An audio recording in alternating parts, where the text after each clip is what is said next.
Je veux dire aux fonctionnaires qui sont dans la salle, on ne refera pas l'État sans les fonctionnaires, a fortiori contre eux. Je veux le dire ce soir comme une profession de foi.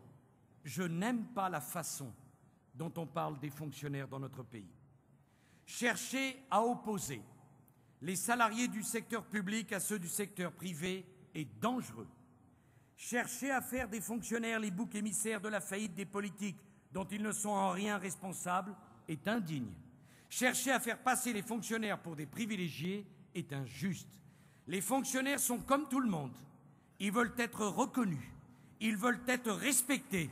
Ils sont prêts au changement à condition d'y être associés. C'est légitime et c'est républicain de parler ainsi.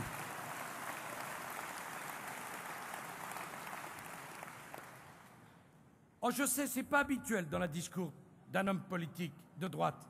Eh bien, il va falloir s'y habituer. Parce que moi, je vais vous dire une chose. Je ne ferai pas de compromis.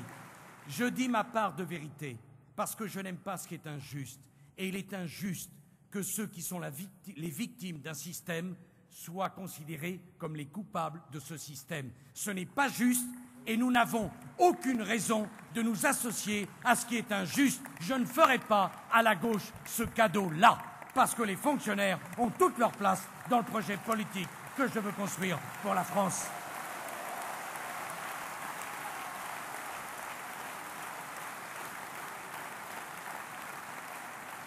Alors aux fonctionnaires qui se sentent mal payés, je dis que ma volonté, et je l'assume, est qu'il y ait moins de fonctionnaires, mais qu'ils soient mieux payés, mieux formés, mieux respectés, mieux considérés.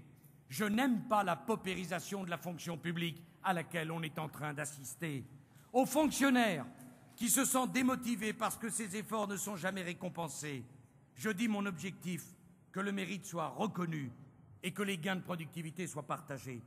Aux fonctionnaires qui sont prisonniers des règles de gestion des corps, je dis que mon objectif est de supprimer la gestion par corps pour la remplacer par une gestion par métier qui ouvrira enfin des perspectives de promotion professionnelle. Je ne veux pas que la seule voie de réussite soit celle des concours et des examens, parce que l'expérience, la valorisation de l'expérience et le mérite, cela compte autant que les diplômes, les concours et les examens.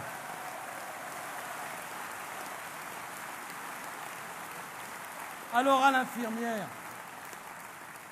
l'infirmière qui veut progresser, je dis que je veux lui donner la possibilité d'acquérir une formation complémentaire qui lui permette, et pourquoi pas, de devenir médecin par la promotion interne, si on en a l'aptitude et la motivation. Pourquoi vouloir traîner tout le monde vers le bas, alors que pour tant d'entre nous, la promotion, c'est vers le haut? Voilà le sens de la République fraternelle que j'appelle de mes vœux.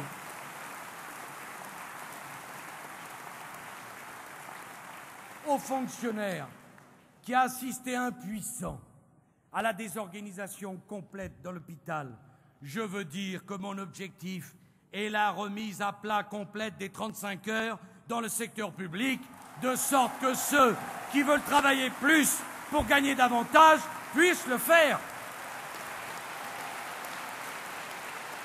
Aux fonctionnaires de police, aux professeurs, à l'agent hospitalier, aux chauffeurs de bus, aux contrôleurs de la SNCF, qui se font insulter, qui se font agresser, qui se font menacer, je dis que cette violence dont ils sont les victimes est inacceptable et qu'elle doit être éradiquée avec la plus grande fermeté.